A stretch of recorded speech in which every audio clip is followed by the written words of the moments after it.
Taking it for a spin around the block so you can see how it drives. A little noisy, but it goes.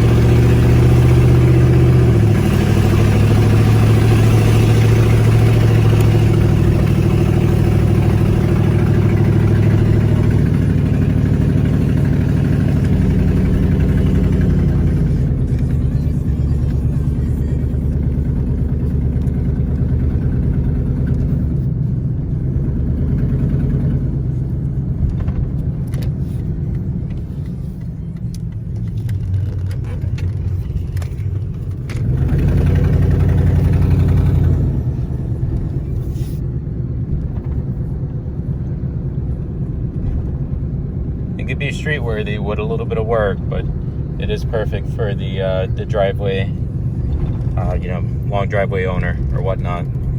The included pictures of the check engine light that's pending, that will come on. The battery was dead. That's the reason why the check engine light is not on right now. With some driving, it will come on. I replaced the battery brand new because the other one was just bad to the point where I let it sit for an hour. It wouldn't start again after charging. So that's fresh in there. Everything runs as it should.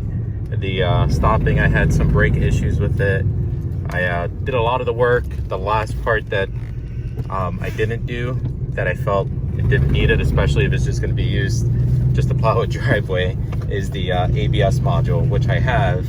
I just don't feel like taking the time to deal with more brake line stuff. I hate working with brake lines. But as you can see, I have the specific power bleeder that is very useful when it comes to having a Ford of this generation to be able to bleed the brakes. I ended up bleeding the entire brake system. I replaced 3 of the calipers not so long ago because all the brake bleeder screws are just completely seized.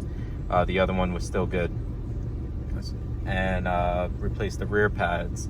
The issue with the braking, it stops perfectly fine. You probably got to give it a little bit more pressure to stop than a normal. So if I was gonna drive it on the street all the time, I would probably get that fixed just from a safety standpoint, but it still stops perfectly fine. I think the one of the valves in the ABS module is probably looping, and a little bit more brake pressure is being applied to the rear compared to the front. So like I said before, I have that part. Just at this point, I got the Camry roadworthy, got that to pass emissions, everything, and that's the part there. I picked it up from the junkyard, the ABS module. If I had more time on my hands, I'd probably sell that, as well as give myself a shot at fixing the exhaust leak and that check engine light code. That's more than likely just a vacuum leak, but and see if I can get more money for it. But at this point, if to the right buyer, if they want to pick it up as is, it'll save me time and just get it off my hands and to the right person that's going to use it for what it is at this point. Hopefully you like it.